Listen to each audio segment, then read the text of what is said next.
Hello, नमस्कार प्यारे बच्चों। मैं Vijay Bansal, math lecturer, Jakhal block, district Fatehabad से, हरियाणा एजुकेशन डिपार्टमेंट। आज हम अपनी मैथ की क्लास के अंदर कुछ सीखेंगे। हाँ जी प्यारे बच्चों, आज हम चैप्टर शुरू करेंगे। हमारे पास हमारा थर्ड चैप्टर, ठीक है, क्लास 10th का, जिसके हम MCQ क्वेश्चंस, ब्लैंक्स वाले क्वेश्चन सभी के बारे में हम बात करेंगे। इसके अंदर हमारे जो थर्ड चैप्टर का नाम है दो चरों वाले रैखिक समीकरण। जैसे इसके बारे में आप ऑलरेडी बेसिक के अंदर जानते हैं, हमारे पास कोई भी ऐसी इक्वेशंस दी गई हैं, ये हमारी दो चरों वाली इक्वेशंस हो जाती है। इसके अंदर दो चर x और y दिए गए हैं। 9th क्लास में आपने एक समीकरण के अंदर पढ़ा था। अब हम जो यहाँ पढ़ेंगे, हमारे पास दो चरों वाली जो समीकरणें हैं, वो दो समीकरणों के बारे में, उनके युग्म के बारे में हम बात करेंगे। इसके अंदर सबसे पहले हम अगर बात करें, एक ही या समान दो चरों वाले रैखिक समीकरण दो चरों वाले समीकरणों का एक युग्म बनाते हैं। रैखिक समीकरणों के युग्म का एक व्यापक रूप आपके पास ये लिखा हुआ है, जहां a1, a2, b1, b2, c1, c2 ऐसी वास्तविक संख्याएं हैं, ठीक है, जिनके वर्गों का योग भी आपके पास 0 के बराबर नहीं बनेगा किसी भी प्रकार से। यदि रैखिक समीकरणों का युग्म संगत होता है तो इसका या अद्वितीय हल हो या अपरिमित रूप से अनेक हल होते हैं। यदि इन्होंने कहा कि रैखिक समीकरणों का युग्म संगत हो या अविरोधी होता है तो इसका अद्वितीय हल होता है या परिमित रूप से। मीन जिसमें हम क्या करते हैं, हम इनके तीनों ही अनुपात निकालते हैं। आपके पास पहले दोनों x और y के गुणांक के अनुपात अगर बराबर नहीं है, अगर ये बराबर हैं आपस में, तो फिर हम तीसरा देखते हैं, ठीक है, कि वो बराबर में है या नहीं है, ठीक है, ये चीज आप देखेंगे।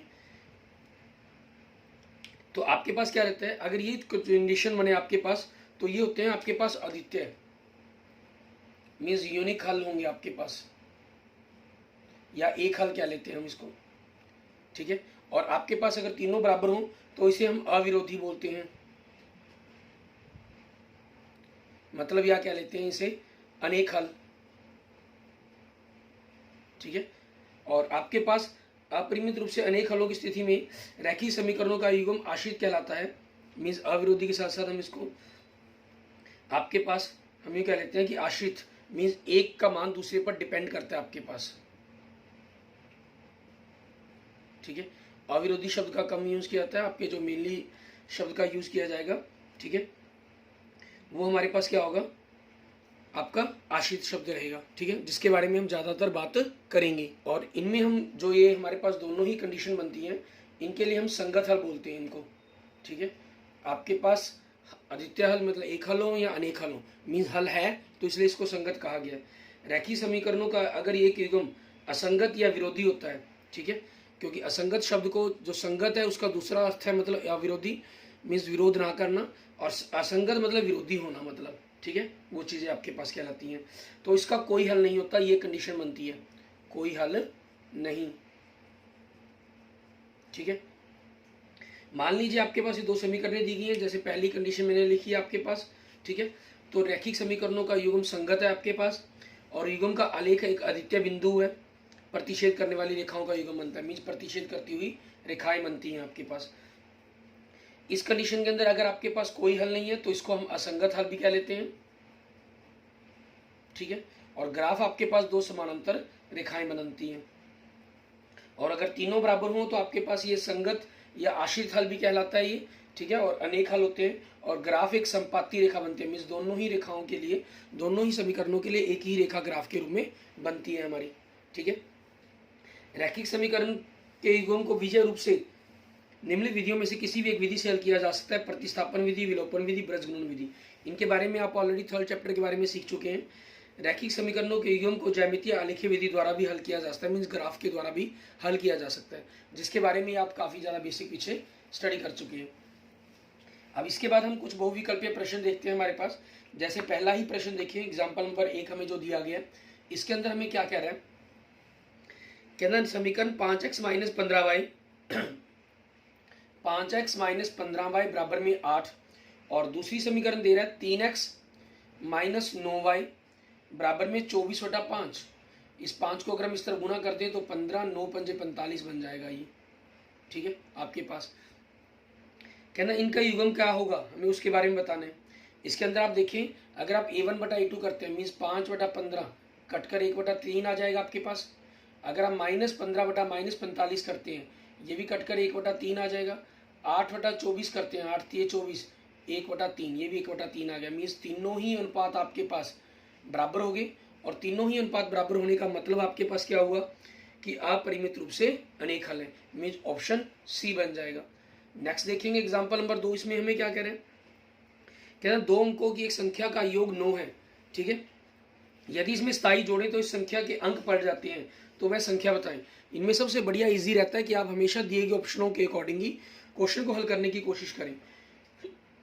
25, इनके अंकों का जोड़ 9 नहीं बन रहा, तो ये आंसर कैंसल। 72, इनके अंकों का जोड़ 9 बन रहा है, ये आंसर हो सकता है आपके पास। अगला 63, अंकों का जोड़ 9 बन रहा है, ये भी आंसर हो सकता है। 36, इनके भी अंकों का जोड़ 9 बन रहा है, ये भी आंसर हो सकता है। अब इसमें 27 जोड़ते हैं अगर हम 72 के अंदर, ठीक है, तो ये बना 99। मीन्स अंकों का स्थान तो नहीं बदला आपस में, गलत। अगर हम इसमें 27 जोड़ते हैं तो ये बन गया आपके पास 90, इसमें भी अंकों का स्थान नहीं बदला, तो ये भी आंसर नहीं हो सकता। 36, इसके अंदर अगर हम 27 जोड़ते हैं तो 63, देखिए अंकों का स्थान आपस में बदल गया। इट मीन्स आपके पास ये ऑप्शन डी आपके क्वेश्चन का आंसर बन जाएगा। क्लियर। इसके बाद देखते हैं हम हमारे ये ऐसे ही कुछ और क्वेश्चंस, ठीक है, जो 3rd चैप्टर में से आपके लिए इंपॉर्टेंट रहते हैं। मैथ एग्जाम्पल बुक के आपके पास क्वेश्चन नंबर 1 हमारे पास दिए गए 4 विकल्पों में से सही उत्तर चुनिए। आलेखीय रूप से आपको दिया गया 6/2 मीन्स कटकर 3 आ जाएगा आपके पास, ठीक है। अगला देखिए -3 बटा -1, ये भी कटकर 3 आ जाएगा। अगला 10/9, ये 2 बराबर है और तीसरा बराबर नहीं है। जब ऐसी कंडीशन हमारे पास बनती है तो हम क्या कहते हैं, इसको समानांतर रेखाएं, जो ग्राफ बनेगा वो हमारा समानांतर बनेगा, ठीक है। मीन्स आपके पास ऑप्शन डी हो जाएगा आपके क्वेश्चन का आंसर। नेक्स्ट देखेंगे क्वेश्चन नंबर 2nd। समीकरणें दी गई हैं। एक्स के गुणांक देखें 1/3, वाई के गुणांक देखें हम 2/-6, कटकर 1/3 ही बन जाएगा। और जो कांस्टेंट है आपके पास उनके गुणांक देखें 5/1। पहले 2 बराबर बन रहे हैं लेकिन तीसरा बराबर नहीं है, तो आपके पास क्या होगा, इसका कोई हल नहीं, ठीक है, कोई हल नहीं। और ये ऑप्शन कौन सा बन रहा है आपके पास, ऑप्शन डी, ठीक है, इसका भी आंसर डी हो जाएगा। एंड नेक्स्ट देखेंगे क्वेश्चन नंबर 3 हमारा। यदि रैखिक समीकरणों का कोई युग्म संगत है तो इसके आलेख की रेखाएं होंगी। यदि रैखिक समीकरणों का कोई युग्म संगत है, ठीक है, मीन्स इन्होंने कहा तो अगर संगत है तो क्या होगा आपके पास, तो उसका ग्राफ कैसा बनेगा। संगत के अंदर 2 कंडीशन बनती है हमारी, एक आपके पास बनती है प्रतिच्छेदक रेखाओं की और एक बनती है संपाती रेखा की, मीन्स एक ही रेखा बनती है जो, तो इट मीन्स ऑप्शन सी आपके पास क्वेश्चन का आंसर हो जाएगा। नेक्स्ट, अगर y/0 और y/-7 के युग्म है तो क्या होगा, y/0, अगर आप देखें y/0 इस पूरी लाइन पर होता है आपके पास, ये होगी y/0 की लाइन एक्स अक्ष के ऊपर। y/-7, मान लीजिए ये -7 है, तो ये होगी y/-7 की लाइन, ठीक है। अब इनमें क्या हुआ आपके पास, क्या चीज़ है, कोई हल नहीं है, ठीक है, क्योंकि कोई भी दोनों रेखाएं आपस में कहीं भी एक दूसरे से प्रतिच्छेद नहीं करती हैं, तो इसलिए इसका आंसर क्या बन जाएगा, कोई हल नहीं। मीन्स ऑप्शन डी आपके पास बन जाएगा। एंड नेक्स्ट देखें क्वेश्चन नंबर 5। इसमें क्या कह रहा है, अगर समीकरण x बराबर a और y बराबर b दी गई है, तो इसी ग्राफ को अगर हम थोड़ा सा यहाँ द्वारा देखें तो आपके पास x बराबर a, y बराबर b, मान लीजिए y बराबर b की तो ये लाइन है, x बराबर a की ये लाइन होगी, इस तरफ कहीं भी मिले तो ये आपके पास क्या होगा, एक बिंदु पर मिलेंगी आपके पास, ठीक है। तो आपके पास क्या हो जाएगा, इसका कोई ना कोई एक बिंदु मिलेगा हमारे पास, और उसके निर्देशांक क्या होंगे, क्योंकि x के लिए आपके पास x का मान क्या है, a है, और y की तरफ से दूरी क्या है, b है, ठीक है। तो आपके पास उस बिंदु के निर्देशांक क्या बनेंगे, ए बी, मतलब वो ए बी बिंदु पर प्रतिच्छेद करते हैं। इट मीन्स ऑप्शन क्या बन जाएगा आपके लिए, डी, ठीक है। ये आपके क्वेश्चन का आंसर हो जाएगा। क्लियर। इसके बाद देखेंगे हमारे पास हमारा नेक्स्ट क्वेश्चन, क्वेश्चन नंबर 6, ठीक है। उससे पहले हम थोड़ा सा बोर्ड क्लियर करेंगे हमारा कि इसके अंदर हमें क्या कह रहा है करने के लिए। क्वेश्चन नंबर 6 में देखिए आपको कह रहा है कि के किस मान के लिए समीकरणों के संपाती रेखाएं निरूपित करते हैं। संपाती रेखाएं होती हैं मतलब जिसके अंदर तीनों ही गुणांक बराबर हों। तो आपके पास देखिए x का जो गुणांक पहली समीकरण में 3 है और दूसरी समीकरण में 6 बराबर, y का गुणांक -1 है और इस तरफ -k। नेक्स्ट ये 8 है आपके पास और ये कितना आपके पास -16। ठीक है। अब आपके पास हमें इस चीज़ के अकॉर्डिंग मान निकालना है, लेकिन इसमें थोड़ा ध्यान दें। 8 आपके पास क्योंकि बराबर के 0 बराबर मीन्स लेफ्ट साइड की तरफ है, तो इसको मैं राइट साइड में लेके जाऊंगा। दोनों को एक तरफ रखना होगा अपने, ठीक है ना। या तो इसको -8 करें या 16 को प्लस करें, क्योंकि दोनों की दोनों या तो लेफ्ट साइड में होनी चाहिए C1 C2 या राइट साइड में होनी चाहिए। ठीक है, तो आप इसमें देख रहे हैं कट कर 2, ये भी कट 1/2, ये माइनस से माइनस कैंसिल, ऊपर तो 1 है, तो k कितना होना चाहिए आपके पास, मतलब 2 होना चाहिए। और 2 कौन सा ऑप्शन बन रहा है आपके पास, ऑप्शन सी। नेक्स्ट देखेंगे क्वेश्चन नंबर 7। इसमें भी आपको 2 समीकरण दे रहे हैं, द्वारा दी जाने वाली रेखाएं परस्पर समानांतर हो। समानांतर में क्या होता है, आपस में पहले 2 गुणांक बराबर होंगे। 3/2 मीन्स x के गुणांक बराबर में y के गुणांक 2k/5, ठीक है, बराबर नहीं है आपके पास c के गुणांक। ये 2 है आपके पास लेफ्ट साइड में, राइट साइड में सॉरी, 1 आपका लेफ्ट साइड में, तो उसको राइट साइड में ले जाएंगे, -1 हो जाएगा। ठीक है, हमें यहाँ पर k का मान निकालना है कि k का मान क्या होगा आपके पास। तो इन दोनों को अगर हम बराबर रखते हैं, 2 दूनी 4k, 5 दिए 15, तो यहाँ से k का मान कितना बन गया, 15/4। ठीक है, और कौन सा ऑप्शन बन रहा है, ऑप्शन सी आपके पास। एंड नेक्स्ट देखेंगे क्वेश्चन नंबर 8 हमारे पास। इसमें हमें क्या कह रहे हैं, कह रहा सी का वह मान ज्ञात कीजिए जिसके लिए समीकरणों के युग्म अपरिमित रूप से अनेक हल होंगे। मीन्स वही हमारे पास वापस पहले क्वेश्चन की तरह संपत्ति था।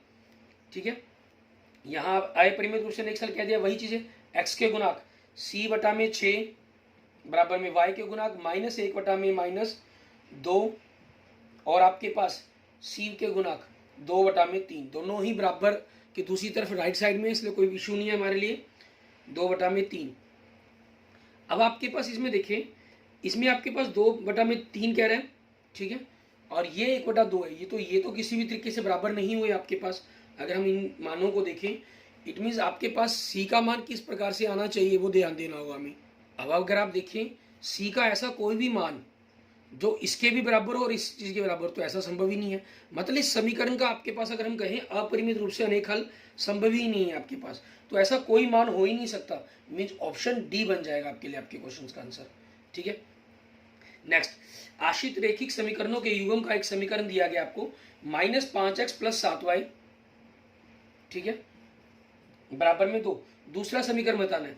आश्रित रैखिक समीकरण में क्या होता है, तीनों के जो गुणांक हैं वो आपस में बराबर होते हैं।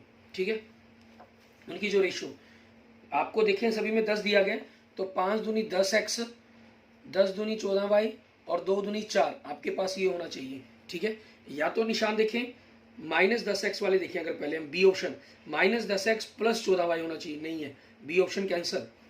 ठीक है, पहले मैं माइनस के साथ देख के चल रहा हूँ क्योंकि इसमें निशान सेम होंगे। सी में देखें अगर हम -10x + 14y + 4, लेकिन ये 4 इन्होंने लेफ्ट साइड की तरफ दे दिया राइट साइड की जगह। ठीक है, तो ये उस तरफ जाके तो माइनस का होना चाहिए था, तो ये सी आंसर भी कैंसल। और अगर हम इसको प्लस लेके चलते हैं तो ये होना चाहिए उल्टा निशान, मीन्स माइनस का प्लस, प्लस का माइनस, ठीक है, प्लस का माइनस। और अगर हम इसको लेफ्ट साइड में रखेंगे तो आपके पास ये प्लस का हो जाएगा। तो देखिए 10x - 14y, ए ऑप्शन में भी नहीं है। डी में देखिए 10x - 14y और इक्वल टू -4, बिल्कुल सेम मैच कर रहा है आपका, तो ऑप्शन डी आपके पास आपके क्वेश्चन का आंसर बन जाएगा। नेक्स्ट देखेंगे क्वेश्चन नंबर 10 हमारा, एक अद्वितीय हल x = 2 और y = -3 वाले समीकरण का युग्म बताएं कि कौन सा होगा। ठीक है, इसमें आप क्या करेंगे, हमारे पास हम इसको थोड़ा सा करने से पहले हम थोड़ा रफ कर लेते हैं। और सभी समीकरणों के अंदर 2 तरीके हैं, या तो सभी समीकरणों को हल करें, ठीक है, उनके देखें किसका आंसर आपके पास ये आ रहा है, या दूसरा तरीका आपके पास क्या है, सभी समीकरणों के अंदर इस x और y को रखकर देख लें। जैसे हम x = 2 और y = -3 दिया गया, हम ए ऑप्शन पर बात करते हैं। इन दोनों x + y = -1, मतलब 2 के अंदर -3 जोड़ेंगे तो -1, ये समीकरण बिल्कुल सही है।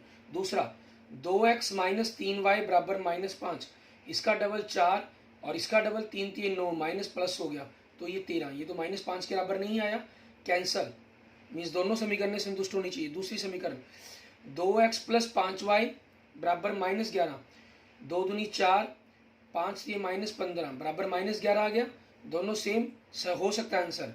लेकिन अगला देखें 4x + 10y आपके पास -22, इसी समीकरण का डबल दिया गया आपको एक प्रकार से रूप, ठीक है। अगर हम देखें तो आपके पास 4x प्लस 10y बराबर में माइनस वाई, समीकरण को तो संतुष्ट करेगा ये, लेकिन इसमें देखिए ये इसका डबल है, मीन्स इनके गुणांक बराबर हो गए, तो उसके तो अनेक हल हो सकते हैं, ठीक है। अगर हमारे पास कोई और ऑप्शन ना हुआ अद्वितीय हल के अंदर, इन्होंने एक शब्द यूज किया यहाँ अद्वितीय हल, ठीक है, तो आपके पास एक यूनिक आंसर आना चाहिए, मीन्स ये आंसर नहीं बन सकता आपके पास आपका, ठीक है।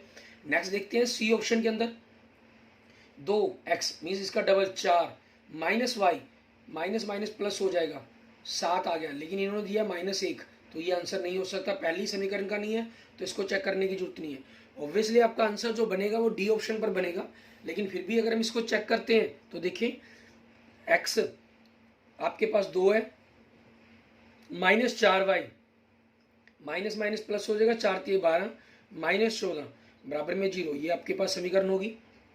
दूसरा 5x, 5 दूनी 10 माइनस वाई, मीन्स आपके पास देखिए वह 4y था, अनेक हल वाला तो बन नहीं रहा इसके अंदर, minus y minus minus plus होगा 3 -13, 10 और 3 13, 13 गए 0, दोनों ही समीकरणों में अनेक हल तो बन नहीं रहा, और आपके पास दोनों ही समीकरण संतुष्ट है, इट मीन जो आंसर बन जाएगा आपका वो क्या बन जाएगा, ऑप्शन डी, ठीक है, ये आपके क्वेश्चन का आंसर हो जाएगा। क्लियर। और क्योंकि अगर हम सभी समीकरणों को हल करते हैं तो आपके लिए वो ज़्यादा लंबा काम हो जाएगा, हम किसी भी चीज़ से नहीं चल सकते। आप ये मत सोचें कि लास्ट में ही ऐसा ऑप्शन होगा, ठीक है, कई बार पहला ही ऑप्शन आपके पास बिल्कुल सही हो सकता है। क्लियर। और ये अनेक हल वाला कंसर्न पॉइंट हमें यहाँ बीच में ध्यान भी रखना होगा, इस चीज़ का हमें जरूर ध्यान रखना होगा। नेक्स्ट देखेंगे क्वेश्चन नंबर 11, इसके अंदर हमें क्या कह रहा है, क्वेश्चन नंबर 11 के अंदर कह रहा है x बराबर a और y बराबर b, समीकरण x माइनस वाई बराबर 2, ठीक है, x माइनस वाई बराबर 2 और x प्लस वाई बराबर में 4, इनके हल हैं, तो a और b का मान बताना है। आप दोनों को जोड़ देते हैं तो 2x बराबर में 6, मतलब x तो 3 आ गया आपके पास, 3 में से 1 घटाकर 2 आएगा, तो y आपका 1 आएगा, x 3 और y 1, ऐसा कौन सा ऑप्शन है आपका, ऑप्शन सी। नेक्स्ट देखेंगे क्वेश्चन नंबर 12, अरुणा के पास केवल 1 रुपये और 2 रुपये के सिक्के हैं, यदि उसके पास कुल 50 सिक्के हैं, मान लो अगर सिक्के 1 रुपये वाले x, y 2 रुपये वाले y हैं, तो कुल सिक्के कितने हो गए 50, और कुल धनराशि 75, 1 रुपये वाले सिक्कों का मूल्य हो गया 1 x, 2 y वालों का हो गया 2 y, ठीक है, और रुपये बन गए कुल 75। अब हमसे पूछा इन्होंने 1 रुपये और 2 रुपये के सिक्कों की संख्या बताएं। देखो 35 15 का जोड़ 50, ऑप्शन ए हो सकता है, 35 और 20 का जोड़ 55, तो ऑप्शन बी नहीं हो सकता, 15 और 35 का जोड़ 50, सी ऑप्शन हो सकता है, 25 और 25 का जोड़ 50, ये ऑप्शन भी हो सकता है। मीन्स पहली समीकरण पर तो आपके पास ये 3 आंसर संतुष्ट, ठीक है। अब दूसरी पर चेक करना है, 15 और 35 और 15 की बात करें, 35 15 दूनी 30 65, नहीं आंसर। सी पर बात करते हैं, एक्स हमारे पास कितना है 15 और वाई 35, 35 दूनी 70 85, तो ये भी आंसर नहीं हो सकता। डी पर देखिए, एक्स 25 25 दूनी 50, क्योंकि वाई भी 25 दिया है, जोड़ 75 75 ही दिया गया, तो आपके पास ये, इट मीन्स ऑप्शन डी आपके क्वेश्चन का आंसर हो जाएगा, ठीक है। नेक्स्ट देखेंगे क्वेश्चन नंबर 13, कहना पिता की आयु पुत्र की आयु की 6 गुनी है, ठीक है, मतलब पहले तो हम इसमें देखिए, पहला ऑप्शन 4 24 हो सकता है, 5 30 हो सकता है, 6 36 हो सकता है, 3 24 नहीं हो सकता, कैंसल। उसके बाद 4 वर्ष के बाद पिता की आयु अपने पुत्र की आयु की 4 गुनी होगी, 4 वर्ष के बाद, 4 वर्ष के बाद ये 28 का हो गया, ये 28 का 4 गुनी नहीं है, 8 चौके 32 होता है, 4 वर्ष के बाद 9 और ये 34, 9 चौके 36 होता है, ये भी नहीं हो सकता, 4 वर्ष के बाद ये 10 और ये 40, 10 चौके 40 होता है, ठीक है, तो ये आपके पास आपके क्वेश्चन का आंसर बन जाएगा, ठीक है। उनकी वर्तमान आयु क्या आ जाएगी, 6 और 36 आ जाएगी हमारे पास। क्लियर, ये आपके क्वेश्चन का आंसर हो गया। आगे देखते हैं हम कुछ तर्क के साथ फिक्स्ड उत्तरों के प्रश्नों के बारे में जानने की कोशिश करेंगे, सत्य असत्य या खाली स्थान के ब्लैंक्स के बारे में, ठीक है।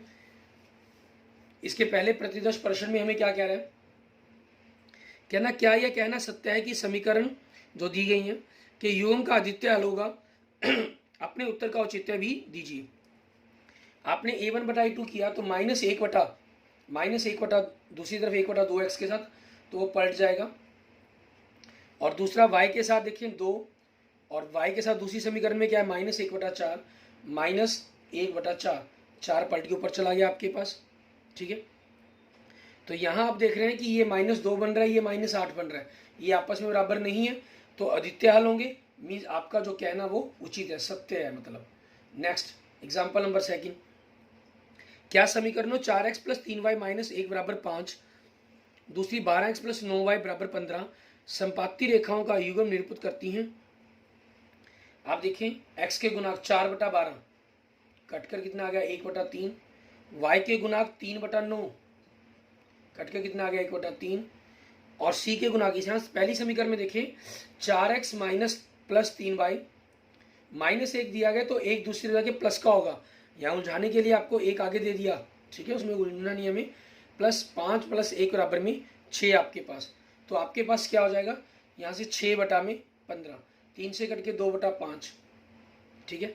तो पहले 2 अनुपात तो बराबर है, लेकिन तीसरा अनुपात बराबर नहीं है, तो इसके अंदर आपके पास क्या होगा, कोई भी हल नहीं बनेगा, संपाती रेखाएं नहीं बनेंगी बल्कि समानांतर रेखाएं बनेंगी, इसलिए आंसर क्या हो जाएगा इसका, नहीं। नेक्स्ट देखेंगे एग्जाम्पल नंबर 3 हमारा। एग्जाम्पल 3 में कह रहे हैं क्या समीकरण x + 2y - 3 और दूसरी 6y + 3x - 9 = 0 का युग्म संगत है, अपने उत्तर का औचित्य दीजिए। x के गुणांक देखें 1, और दूसरी तरफ पहले y दिया गया, ख्याल रखेंगे इसके अंदर, वो 3 हो जाएगा, और दूसरी समीकरण में 2, और इस तरफ आपको 6 दिया गया है, पहली समीकरण में 2, दूसरी में 6, तो कट के 1/3 हो गया, और कांस्टेंट के गुणांक -3/-9, ठीक है, ये माइनस कट के ये भी 1/3 हो गया, मीन्स तीनों बराबर हो गए। आपके पास संगत हल तब बनते हैं जब पहले 2 आपस में बराबर ना हो, ठीक है, मीन्स अद्वितीय हल हो, या तीनों बराबर हो।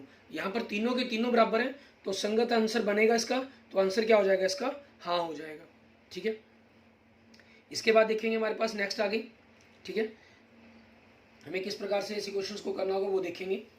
हमें कह रहा है कि पहला क्वेश्चन जैसे देखते हैं, क्या समीकरणों के निम्नलिखित युग्मों का कोई हल नहीं है, अपने उत्तर का औचित्य दीजिए। कि कोई हल नहीं है, अगर आपके पास जिसके अंदर तीनों बराबर नहीं, पहले 2 बराबर होंगे, तीसरा बराबर नहीं होगा, तो वो आ जाएंगे इसके आंसर के रूप में, बाकी आपके पास क्या हो जाएंगे, नहीं हो जाएंगे हमारे पास, ठीक है।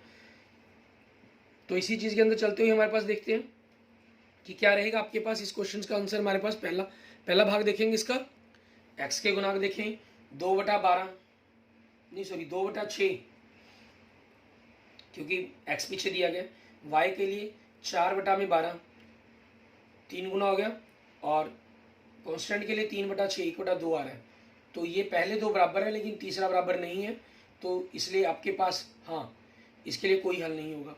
इसके दूसरे भाग में देखते हैं हम, x के लिए देखें, पहले इन समीकरणों को सेट कर लें, x - 2y = 0, और दूसरी समीकरण को y को हम दूसरी तरफ लेके 2x - y = 0, x के गुणांक 1/2, y के गुणांक -2/-1, ये आपस में बराबर नहीं है, तो इसका आंसर क्या हो जाएगा, नहीं।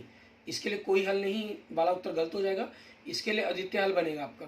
तीसरा, x के गुणांक देखें 3/2, y के देखें 1/2/3, तो 3 पलट जाएगा ऊपर, और कांस्टेंट के देखिए -3, और 2 को हम इस तरफ ले आएंगे लेफ्ट साइड में, तो -2, तो आपके पास तीनों ही आपस में बराबर हैं, तो इसके लिए क्या होगा, अपरिमित रूप से अनेक हल होंगे, लेकिन कोई नहीं हल के लिए क्या हो जाएगा, इसका उत्तर नहीं हो जाएगा आपके पास।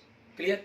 एंड नेक्स्ट देखेंगे क्वेश्चन नंबर 2 हमारा, इसमें पूछ रहा है क्या निम्नलिखित समीकरण संपाती रेखाओं का युग्म निरूपित करता है, अपने उत्तर के लिए औचित्य दीजिए। संपाती रेखाओं के लिए क्या होता है, अगर आपके पास तीनों अनुपात बराबर हों तब, पहला देखें 3/7 पहले भाग में, दूसरे में y के गुणांक देखें तो 1/7 और बटा में 3 है आपके पास, तो ये पहले 2 बराबर नहीं है, तो अद्वितीय हल होगा, मीन्स प्रतिच्छेदक रेखाएं बनेंगे, इसलिए उत्तर क्या हो जाएगा, नहीं। सेकंड भाग देखें, इसमें क्या कह रहा है, -2 बटा में x का गुणांक है 4, y के गुणांक -3 बटा में 6, और आपके पास कांस्टेंट के गुणांक, अचर राशि के गुणांक 1 बटा में -2, तीनों का अनुपात बराबर बन रहा है, तो इसके लिए हाँ, आंसर क्या हो जाएगा आपका, हाँ। क्लियर। एंड नेक्स्ट देखेंगे आपके पास थर्ड भाग, इसके अंदर क्या है, x के जो गुणांक है 1/2 बटा में आपके पास 4 आ जाएगा, और y के गुणांक देखें 1 बटा में 8, और ई के गुणांक देखें 2 बटा में 5 गुना में 5/16, ये आपके पास पलट जाएगा 5/16, ठीक है। क्योंकि हम इसके नीचे लिखेंगे तो आपके पास रकम ऊपर जाके ये पलट जाएगी आपके पास। क्लियर? तो ये आपके पास ये दोनों बराबर बन रहे हैं, लेकिन तीसरा बराबर नहीं बन रहा, तो इसमें आपके पास कोई हल नहीं बनेगा। मैं जो ग्राफ बनेगा वो समानांतर रेखाएं बनेगी, तो संपाती रेखा के लिए ग्राफ का उत्तर क्या हो जाएगा? नहीं हो जाएगा आपके लिए। ठीक है, इसके बाद देखते हैं हमारे पास हमारा नेक्स्ट क्वेश्चन, क्वेश्चन नंबर 3। इसके अंदर भी आपके पास इसी टाइप के क्वेश्चन हमें बताने हैं। हमें कह रहा है क्या रैखिक समीकरणों के युग्म संगत हैं? अपने उत्तर का औचित्य दीजिए। संगत आपके पास कब होते हैं? जब आपके पास पहले दो अनुपात आपस में बराबर ना हो या तीनों बराबर हों। तो पहले भाग में देखिए क्वेश्चन नंबर 3 के अंदर x के गुणांक -3/3, y के गुणांक -4/4, ठीक है, और आपके पास c के गुणांक 12/12, ठीक है। अब आपके पास हमें इनके अंदर देखेंगे कि आपके पास क्या रह रहा है। अब इसमें देखने में आपके पास लग रहा है कि बराबर लग रहे हैं हमें, क्योंकि 3 से 3 कैंसिल हो गया, 4 से 4, 12 से 12, लेकिन ख्याल रखिए ये -1 और ये 1 बन रहा है। पहले दो बराबर है, तीसरा बराबर नहीं है, मीन्स ये बनाएगा असंगत हल। ठीक है, तो आंसर क्या हो जाएगा आपका? नहीं।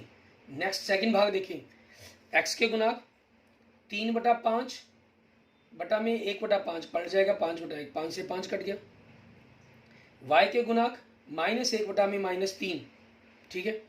इसके अंदर देखिए आपका ये 3/1 आ रहा है और ये -1/3, तो ये बराबर नहीं है, तो आपका संगत हल बनेगा। ठीक है, तो इसका उत्तर क्या हो जाएगा आपके लिए? हाँ। नेक्स्ट देखेंगे तीसरा भाग, 2a बटा में x के गुणांक 4a, y के गुणांक b बटा में 2b, b से b कैंसिल, a से a कैंसिल, 1/2, और आपके पास कांस्टेंट के गुणांक इस तरफ आपके पास पहली समीकरण में a राइट साइड में दिया गया आपको और दूसरी समीकरण में लेफ्ट में, तो दूसरी तरफ जाके आपके पास राइट में पॉजिटिव हो जाएगा, a से a कैंसिल, 1/2 बराबर आपस में, तो उत्तर क्या बन जाएगा? हाँ, संगत हल है ये आपके पास। एंड फोर्थ पार्ट देखेंगे, x के गुणांक देखें 1 और नीचे आपके पास क्या आएगा? 2x दे रहा है, लेकिन बाहर उसके साथ 2 है, तो आप उस 2 से इसको गुना कर सकते हैं या 2 को दूसरी तरफ ले जाकर भाग करेंगे आप। ठीक है, वो आपकी चॉइस पर डिपेंड करता है, जैसा भी चाहें आप। तो 1/2 मान लीजिए अगर आपने भाग कर देते हैं परली तरफ से या गुना कर दें तो 1/4, और 3/6 दूनी 12 और 11/22, आपके पास ये कट गया 1/4, 11/22, 1/2 आ गया आपके पास। पहले दो बराबर हैं, तीसरा बराबर नहीं है, तो क्या बन जाएगा आपके लिए? असंगत हल बन जाएगा। मीन्स आपके लिए संगत के लिए उत्तर क्या हो जाएगा आपका? नहीं। ठीक है, ये आपके क्वेश्चन का आंसर बन जाएगा। Clear? Okay, thank you friends, thank you students. अगर आपको मेरी वीडियो अच्छी लगी तो इसको लाइक करें, अपने दोस्तों मित्रों से इसको जरूर शेयर करें। अन्य किसी भी प्रकार की प्रॉब्लम के लिए आप मुझे मैसेज कर सकते हैं, कमेंट कर सकते हैं। और अगर आपने अभी तक मेरा यूट्यूब चैनल विजय जाखल बंसल मैथ को नहीं सब्सक्राइब किया है तो please subscribe my YouTube channel Vijay Jakhal Bansal math. Okay, thank you friends, thank you students.